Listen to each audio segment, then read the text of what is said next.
Yeah, Allison, we just heard from the World Health Organization in a pretty sweeping press conference, and they really were hitting on some very delicate points. Now, this comes one day after the highest single-day increase in the number of coronavirus cases worldwide. Now, that would be troubling in and of itself. 189,000 new cases in one single day.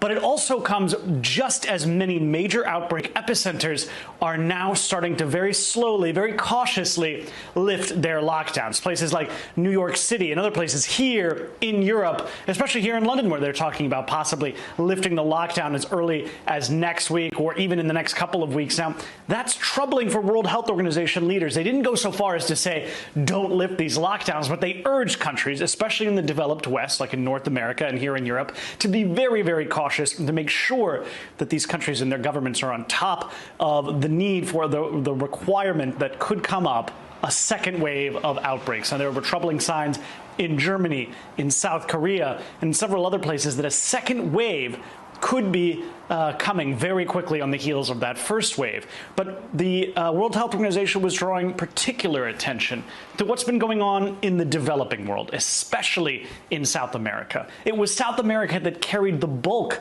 of those new cases that we saw with that surge yesterday.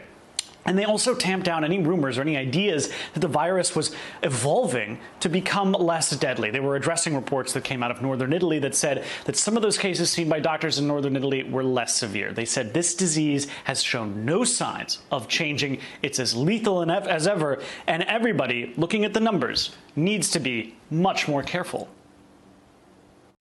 Hey, NBC News viewers, thanks for checking out our YouTube channel. Subscribe by clicking on that button down here and click on any of the videos over here to watch the latest interviews, show highlights, and digital exclusives. Thanks for watching.